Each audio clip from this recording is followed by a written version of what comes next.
이번에 알아볼 제도는 부패 신고 및 보호보상 제도와 공익신고자 보호제도입니다. 비슷해 보이는 두 제도의 차이점은 다음과 같습니다. 부패 신고 및 보호보상 제도는 공직자를 대상으로 시행하는 제도이고, 공익신고자 보호제도는 주로 사기업에 해당하는 제도라는 것입니다. 먼저 부패 신고 및 보호보상 제도에 대해 알아보겠습니다.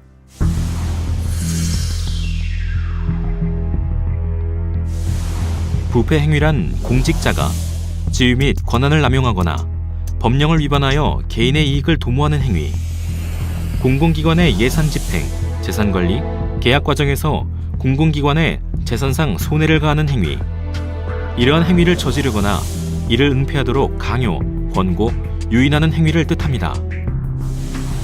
부패 신고는 외부 신고와 내부 신고로 나뉩니다. 외부 신고는 조직 구성원이 아닌 사람이 부패 행위를 인지하고 이러한 행위가 시정되도록 신고하는 행위이며, 내부 신고는 조직 내부에서 발생한 부패 행위를 알게 된 경우 이를 시정하고자 신고하는 행위입니다.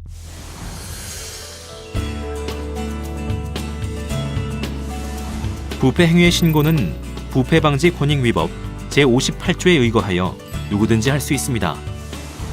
부패 행위를 신고할 때는 인적사항과 함께 기명의 문서로 신고 취지 및 이유를 기재하고 부패 행위의 증거를 반드시 제시해야 합니다. 구술 신고로 진행할 수밖에 없는 정당한 사유가 있는 경우에는 예외적으로 부패 행위 신고가 인정됩니다. 기타 신고 방법으로는 방문, 우편, 팩스, 출장, 부패 공익 신고 앱, 청렴신문고, 국민신문고 등이 있습니다. 공공기관 및 정부지원금으로 진행하는 R&D 사업에 있어서도 부패 신고가 적용될 수 있습니다. 실제 회사 운영자금을 마련할 목적으로 부품 구입 가격을 부풀린 세금 계산서로 사업비 수억 원가량을 집행한 해당 업체로부터 금액을 돌려받는 방법으로 연구비를 편취했다가 부패 신고로 적발돼 조치를 당한 사례, 대학 교수가 참여연구원으로 참여할 수 없는 인원을 허위 등록하여 연구비를 부당하게 지급받았다가 부패 신고로 적발돼 조치를 당한 사례 등이 있습니다.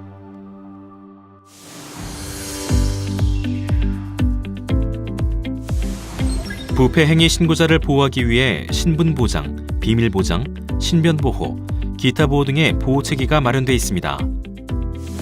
공직유관단체 내부 직원 A는 임원에 대한 퇴직금이 과다하게 지급되는 의혹을 국민권익위원회에 신고했고, 공직유관단체에선 신고자 A를 해임 처분했습니다. A는 신분보장 조치를 요구했고, 국민권익위원회는 해임 처분권자인 공직유관단체장에게 원상회복 요구와 함께 700만 원의 과태료를 부과했습니다. 중앙부처 소속기관의 직원 B는 소속기관의 출장비 유용 사례 등을 국민권익위원회에 신고했습니다.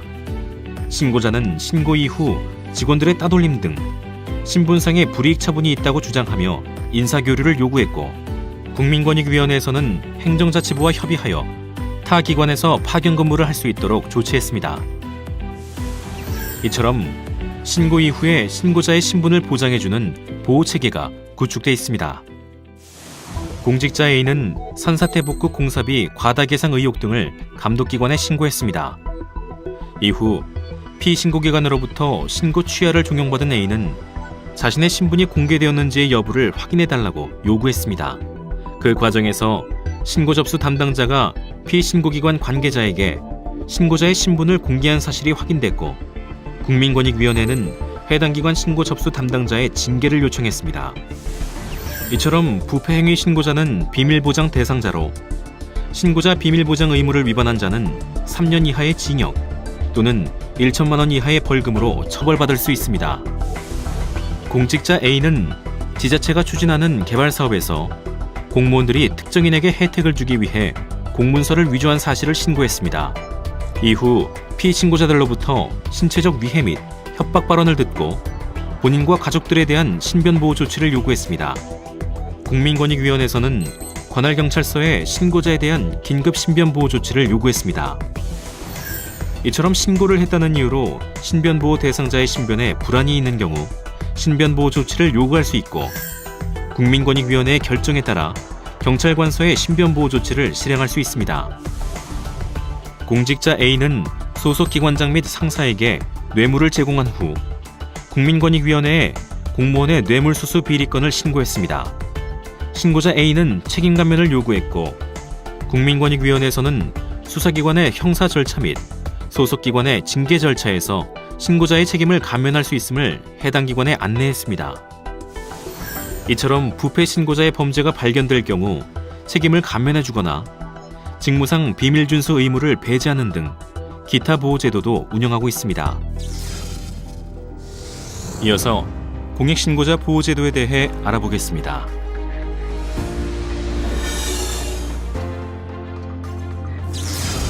2015년 9월 자동차 업계의 패러다임을 재편한 폭스바겐 에이지그룹의 디젤 배기가스 조작 사건, 일명 디젤게이트. 폭스바겐의 디젤 엔진에서 디젤 배기가스가 기준치의 40배나 발생한다는 사실이 밝혀졌고 센서 감지 결과를 바탕으로 주행시험으로 판단이 될 때만 저감 장치를 작동시켜 환경 기준을 충족하도록 엔진 제어 장치를 프로그래밍했다는 사실이 드러났습니다. 이에 미국 환경보호청은 2015년 9월 18일 폭스바겐, 아우디, 디젤 차량 48만 2천여 대에 리콜 명령을 내렸고 2015년 9월 27일까지 미국 내에서만 최소 34건의 집단 소송이 제기됐습니다. 이를 시작으로 세계 각국에서 리콜 명령 및 판매 금지 조치가 시행되며 폭스바겐의 주가는 40%가 넘게 급락하고 브랜드의 신뢰 역시 바닥으로 떨어집니다. 충격적인 사실은 이미 2011년 폭스바겐의 엔지니어가 배기가스 조작 사실을 상부에 신고했다는 점. 그러나 폭스바겐은 이에 대한 시정 노력을 보이지 않았고 결국 사건이 수면 위로 떠오른 2015년 이후 글로벌 자동차 회사라는 명성을 내려놔야만 했습니다.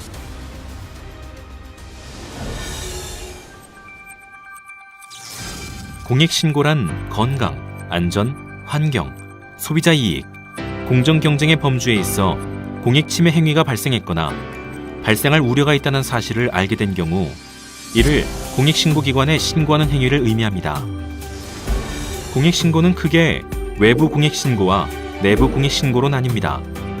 외부 공익신고는 조직 구성원이 아닌 사람이 공익침해 행위를 인지하고 이러한 행위가 시정되도록 신고하는 행위를 뜻하며 내부 공익신고는 기업이나 조직의 구성원이 내부에서 발생한 공익침해 행위를 알게 된 경우 이를 시정하기 위해 신고하는 행위를 뜻합니다. 공익신고는 홈페이지, 부패 및 공익신고 앱, 우편, 팩스 등으로 가능합니다. 신고는 기명의 문서로 제출해야 하므로 전화로는 상담만 가능하고 신고는 하실 수 없습니다. 공익신고서에는 공익신고자의 이름, 주민등록번호, 주소 및 연락처 등의 인적사항과 공익침해 행위를 하는 자, 공익침해 행위 내용, 공익신고의 취지와 내용을 기재하시면 됩니다. 이때 익명 또는 가명신고나 허위 부정 목적의 신고는 공익신고로 인정받을 수 없습니다. 공익신고자를 보호하기 위한 제도로 비밀보장, 신변보호, 책임감면, 불이익 조치금지, 보호조치가 마련되어 있습니다. 비밀보장을 위해 공익신고자의 인적사항이나 공익신고자임을 미루어 알 수 있는 사실은 공개를 금지하는데 단 공익신고자 등이 동의한 때에는 공개가 가능합니다. 조사 결과 공익침해 행위가 사실로 발견되기 전까지는 피신고자의 인적사항을 포함한 신고 내용을 공개하는 것도 철저히 금지하고 있으며 이를 위반할 경우 3년 이하의 징역 또는 3천만 원 이하의 벌금형에 처해집니다. A식당에서 근무하는 직원이 신분 비공개를 요청하며 A식당의 식품위생법 위반 사실을 B군청에 신고한 사례가 있습니다. 이때 민원 접수 담당자가 동료 직원에게 신고 내용을 공개했고 동료 직원은 피신고자에게 신고 내용을 알려줬습니다. 이로 인해 신분이 공개된 신고자는 사표를 제출하게 됐고 신고자 신분 비공개 의무를 위반한 자에 대한 조치를 요구했습니다. 그 결과 공익신고자 보호법의 비밀보장 의무 위반으로 B군청에게 담당자 징계를 요청하게 됐습니다. 공익신고자가 신변보호를 요청할 경우 일정 기간 동안 특정 시설에서 보호하거나 참고인 또는 증인으로 출석하거나 귀가할 때 신변 보호자가 동행해주고 일정 기간 동안 신변 경호를 받을 수도 있으며 대상자의 주거에 대한 주기적 순찰도 이뤄집니다. A씨는 B업체의 자재 구매 단가 부당 인상 의혹을 국민권익위원회에 신고했고 B업체 사장은 조직폭력배를 동원해 A씨에게 신고 취하서를 제출할 것을 강요하는 등 위협을 가했습니다. A씨는 국민권익위원회에 신변보호 조치를 요구했고 국민권익위원회에선 관할 경찰관서장에게 신고자 본인에 대한 거주지의 주기적 순찰 등의 신변보호 조치를 요청한 사례가 있습니다. 공익신고자 등의 위법 행위가 발견된 경우에는 형벌이나 징계, 불리한 행정처분의 감경 및 면제가 가능합니다. 더불어 공익신고 내용에 직무상 비밀이 포함돼 있어도 직무상 비밀 준수 의무를 위반하지 않은 것으로 간주하며 공익신고 등으로 피해를 입은 피신고자는 신고자에게 손해배상을 청구할 수 없도록 규정하고 있습니다.